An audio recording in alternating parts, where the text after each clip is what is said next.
Afterward, Jesus appeared again to his disciples by the Sea of Galilee. It happened this way. Simon Peter, Thomas, also known as Didymus, Nathanael from Cana in Galilee, the sons of Zebedee, and 2 other disciples were together. I'm going out to fish. Simon Peter told them, and they said, "We'll go with you." So they went out and got into the boat, but that night they caught nothing. Early in the morning Jesus stood on the shore, but the disciples did not realize that it was Jesus. He called out to them. "Friends, haven't you any fish?" No.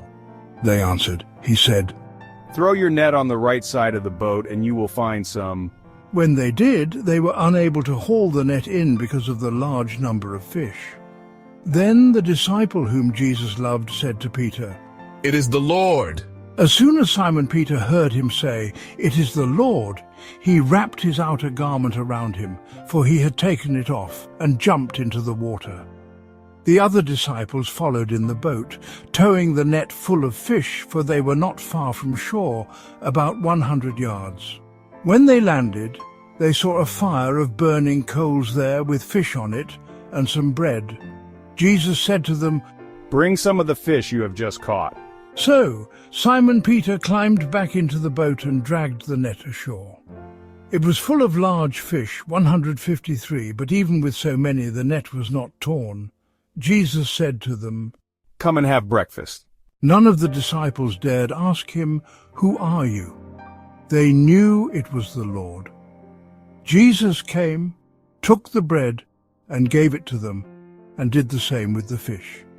This was now the 3rd time Jesus appeared to his disciples after he was raised from the dead. When they had finished eating, Jesus said to Simon Peter, "Simon, son of John, do you love me more than these?" Yes, Lord, you know that I love you. "Feed my lambs." Again Jesus said, "Simon, son of John, do you love me?" Yes, Lord, you know that I love you. "Take care of my sheep." The 3rd time he said to him, "Simon, son of John, do you love me?" Peter was hurt because Jesus asked him the 3rd time, "Do you love me?" He said, Lord, you know all things. You know that I love you. "Feed my sheep. Very truly, I tell you, when you were younger you dressed yourself and went where you wanted, but when you are old, you will stretch out your hands, and someone else will dress you and lead you where you do not want to go." Jesus said this to indicate the kind of death by which Peter would glorify God. Then he said to him, "Follow me."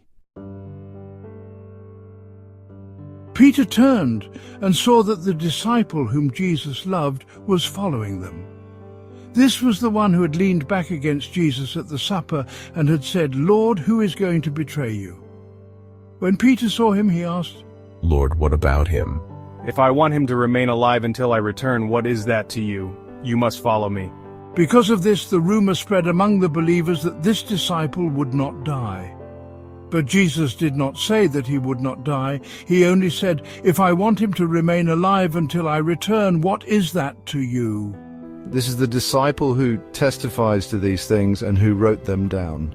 We know that his testimony is true. Jesus did many other things as well. If every one of them were written down, I suppose that even the whole world would not have room for the books that would be written.